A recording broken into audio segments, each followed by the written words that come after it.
we're very complex, you know, and life is messy, and everything we do is messy. You know, people will say to me, how do you juggle it? Right? And I'm like, well, you don't actually, you know, you're always, you know, messing something up.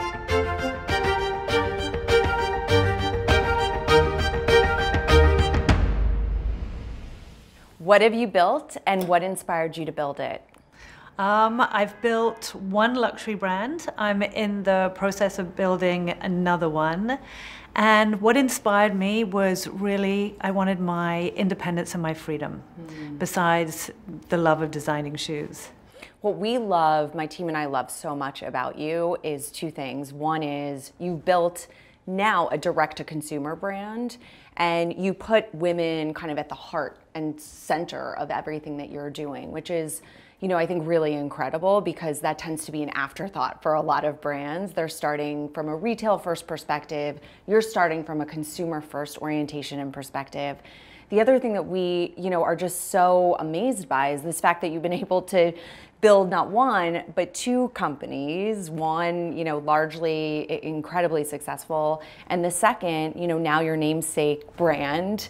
That's something that most people couldn't even dream of doing once in a lifetime, and you've done it twice. So were you a born leader, or did you have to learn to become one? That's a good question. I think I was, I think I'm probably born this way. It's born this way. Walk this way, born this way. You know, for me, it's been, I've always wanted to create a business, even from when I was very young. I didn't know how I was going to do it, but it was something, you know, even when I was a young editor working at British Vogue in the early 90s, I knew that there was more that I wanted to do, but it was just finding the opportunity and how to do it. Who was the first woman you looked up to, and why did you want to be like her? You know, when I think about it, there are a couple of women, but one of them is Liz Tilberis, who was the editor-in-chief of British Vogue in the early 90s. And she really represents what a leader should be. She did her role with such grace and warmth and kindness, but at the same time being very strong in her position and really commanded respect.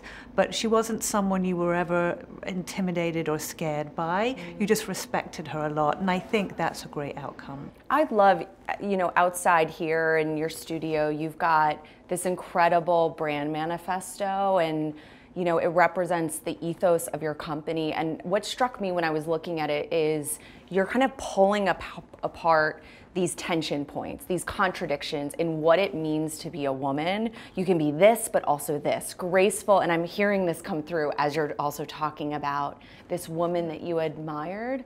Why do you think that's important for us as women to embrace the contradictions? We can be this and also that. These things that many people think should be mutually exclusive. Yeah, and we're not, because we're very complex, you know, and life is messy, and everything we do is messy. You know, people will say to me, how do you juggle it? Right? And I'm like, well, you don't actually, you know, you're always, you know, messing something up. So we are complex, and I think that's what we have to embrace and not be ashamed of it. So hard right turn, what's the greatest risk you've ever taken? And can you take us there? Okay, so take us to that moment of risk and what that felt like. So there's been multiple risks. So with the first version of this brand, I put it through a Chapter 11 because I wasn't going down the right path, and I needed to do that so I could reorganize it and get it to where I wanted it to be. But I knew that was really risky from a reputation standpoint, because I came off a huge success of building Jimmy Choo, like a huge high, selling it for just under $1 billion. And then I had to admit kind of failure, go through humiliating headlines of, you know, bankruptcy and Tamara's bankrupt, you know, all those things. But I knew that my vision was right, so I had to get through that storm to be able to execute what I wanted to do with this brand. So in that storm moment, what is that like? Are you curled up in bed? Are you retreating from the world? Are you leaning into those headlines and confronting what's happening and kind of the swirl that was out there at the time? because I think we were all watching that, and I'm going to ask you about bravery, but just feeling like, how brave are you? Like, you were just such an inspiration at that moment in time. The best thing I did at that time was keep quiet and just get through that, put the right team together, because I knew that I would be able to prove that I could do this. So really it was not trying to fight the bad headlines or trying to defend myself, but just like proving it with my actions. Right. And I knew that if I just kind of kept my head down and got through it, I would be able to prove that, you know, that we could do it with this brand. Yeah, there's something to be said for not trying to wrestle with a situation, which I think a lot of women can learn from. Step out of it. When something like that is going on, you know, manage it intelligently the way that you should with a team, but you don't necessarily need to. You don't need to keep defending yourself. Right. And things will be made clear in time. In time, exactly. Because you're holding you trust your vision, you know where you're going, and you know what your intention was and what you were building. Yes, and you know, I knew that I would get there, but it was just a matter of time. Yeah. And are you thinking, I'll show them, or is it just about you being true to yourself? It's more about me being true to myself. I really believed in the ultimate vision of this. We didn't execute it correctly. Which you are now. Which we are now. Yes. Okay, so can you share an example of a personal or professional breakdown and how you broke through? There are multiple as well. Which is good. You know, the best thing I do is, you know, I often say to myself, just get a good night's sleep and get up in the morning, you have a fresh day and you can start again.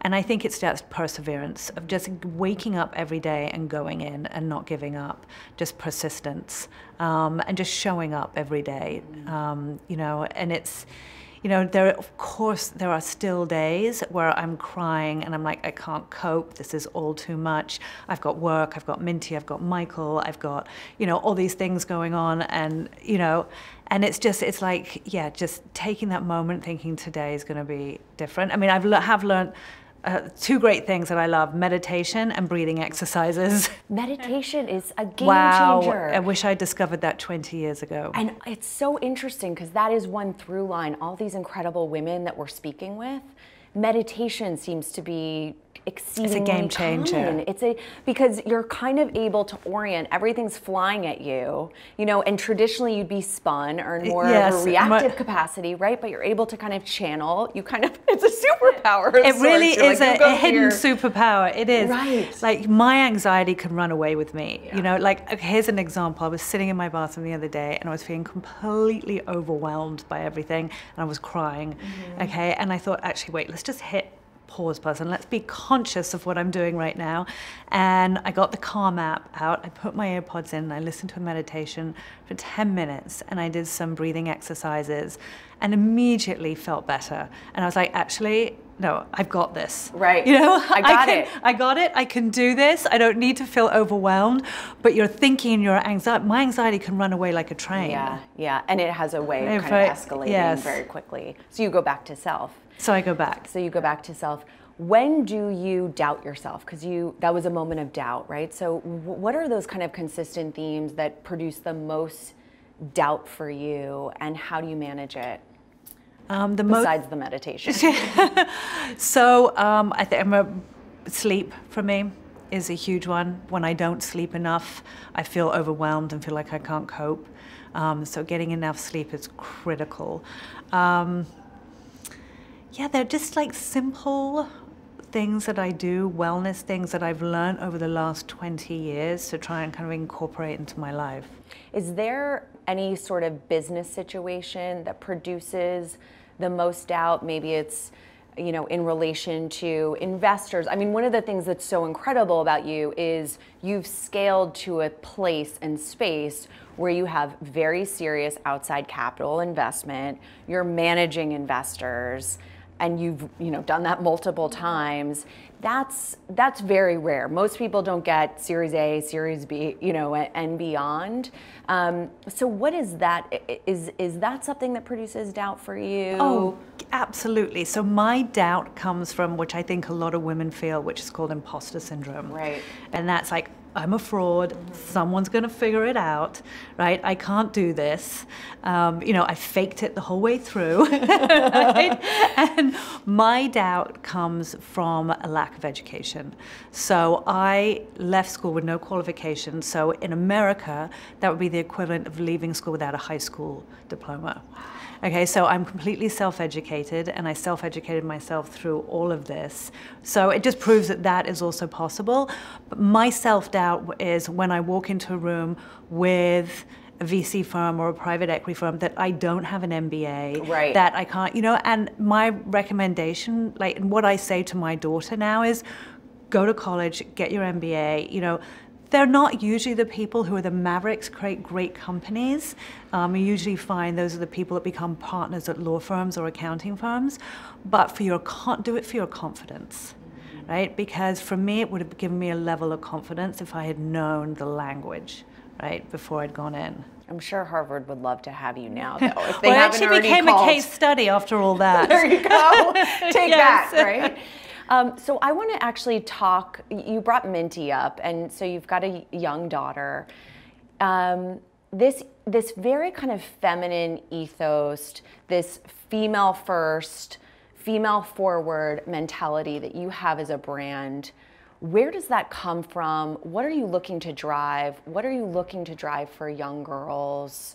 And how are you doing it? So it really comes from building Jimmy Choo. So it comes from lessons that I learned or challenges that I faced building Jimmy Choo. Look, I was 27 years old when I started Jimmy Choo. I had no idea what I was going to face in the business world. At that age, I was like, I want to make beautiful shoes and I want to sell them to women, and I want to, I had really had no idea. So really it's after the 16 years of building Jimmy Choo, the things that bothered me about being a woman in business, the challenges I faced, that I wanted to change that now, and I wanted to create a completely different culture with my new brand and really become an activist for women and help women because of what I had been through. I love that. And you've talked about you don't do business with anyone that doesn't have more than one woman on the board. Yes. And I mean, really kind of actually making very select choices in terms of who you associate with. How do you serve your woman, your end consumer? What are you specifically doing? Because I think a lot of brands espouse, like, we're female first and we're all about women. And it's clearly such a huge part of your ethos. Can you just give us a few examples of how you do that? So how we service the customer is trying to think of everything that she would love, okay? So we're lucky enough that we're majority women here and we're the customer ourselves, so we can totally relate to her. Yeah, the energy coming in here is so great. It's all female forward. So what do we want? We want things like great service. We want to feel loved. So that's what we want. We want loved. We want our customer to feel loved. We want her to feel supported. We want her to feel part of our community. We want to share values with her. So we want her to know that we're fighting for her all the time and she's part of our community. We don't think of her as a transaction. Right, right. You want to be with her through yes. this journey. And what would her dream journey look like to you? Obviously, I'd love her to come to us for her shoes, but I'd also love her to come to us for feeling motivated, getting great information about building businesses, feeling that we do have great philanthropy here that she believes in. I'd love her to read our copy that we put out every day and feel inspired by that. Yeah, you could blast that everywhere. I mean, it's like heart pumping, heart palpitating. It's really moving and deeply inspiring for all of us too. So this is one of our favorite questions. How do you know when to leave someone or something? When it gets negative. So when you feel that it's negative, I think negative people or negative situations are just suck your energy. They're like a drain on your energy. You can feel it sometimes when you're in a meeting and there's someone in the room who's a real energy drain, or there's other people in the room who are really inspiring and they lift you up and you're like, I want to be around this person all the time. So I would say, yeah, negative situations. And are you good at cutting that off quickly and reading that toxicity, or does it take you a while to kind of take that decisive action? I'm getting better. So in my career, I have put up with bad CEOs for way too long. And I think that's something I've learned also is to speak up more. You know, and I'm getting better at it. We were just talking to June Diane, who's a phenomenal Netflix actress, and she's also got her own entrepreneurial venture that she's launching. And she said, once you learn how to use that voice, there's no coming back. No, there isn't. It's it. Yeah. It's it. When was your bravest moment, and how do you practice being brave? I think just starting a company is brave. You put yourself on the line. You usually put your own money on the line. You put friends and family's money on the line, because when you start, you know, it's usually angel investors who give you that seed money. So anyone who does that is incredibly brave. That's something we hear a lot from our community. They're waiting for that perfect moment in time to make the leap. What would you say to them? There is no perfect time. Just take the leap. It's like people say to me, you know, I work, but I'm thinking about having a baby. When's the time? And I'm like, there isn't a perfect time. You know, it was like, you just have to do it. And what would be the best first step? So I've got an idea. I know I want to start a business. I am scared to make the leap. What is the first thing you're going to tell me to do? So I'm going to make sure you're safe. Okay, you can pay your rent. You don't put yourself in danger. Right. We're not going to be homeless. Not going to be homeless. But you just have to jump in with 2 feet. And I would say the first step is to raise some seed money and get proof of concept. And then once you have proof of concept, you can go out and raise some more money. So knowing what you know now, was it all worth it? Absolutely. It was definitely all worth it, and here's where it was worth it. So I've always thought to myself, I'm always guilty. I haven't spent enough time with my daughter. I'm not the mother picking her up from school. I have to travel for work. I have to do all these things. And we were sitting at dinner the other night, this a couple of years ago, and she just rolled out her future. And I was like, okay, so you're gonna go to college, you're going to get a business degree, and then this is what she said, then I'm going to work for another company, not you, because that's nepotism. Okay? Too many nepotism, all those things we learned about way back, yeah. I love that. And then she said, then I'm going to go back and get an MBA in business, and then I'm going to be a CEO of a fashion company. I was like, I guess I wasn't such a bad role model after all. And in terms of the journey, as you look back on the Jimmy Choo days, which then brought you to this point of launching, you know, your dream brand and having the control that you now ultimately have, was that, you know, is that something that you would want to cut out or carve out of your journey? Absolutely no. I think it was all a learning experience, and it's brought me to this incredible place where I am today, and without that, I wouldn't be doing this. What do you see yourself building next? Oh, I think 2 is enough. yeah, no more companies. I think next I would love to do more philanthropy. I would love to spend time maybe on that part of my life, that passion. And more delicious flavors of shoes. Yes. I mean, okay, so we're moving into nuts and bolts. This is 3 words or less. Whatever comes to mind, you're just gonna hit me with. That's it. Okay, what do you value most in others? Integrity and honesty. What do you value most in yourself? Integrity and honesty. Love it. What holds you back? Fear. One thing you're afraid of? Failure. One thing you'd change about yourself? Speak up. What is your biggest vice? Nicorette. I wasn't expecting that. What keeps you sane? Meditation. Something you wish you would have started sooner? Meditation. Something you wish you would have stopped doing? Smoking. What keeps you going and building? My daughter. Thank you so much for welcoming us into your home, into your special place. You are so incredibly special, so thank you so much for this. Thank you, great questions. I nearly teared up a couple of times. We both almost cried. Thank you. Thank you.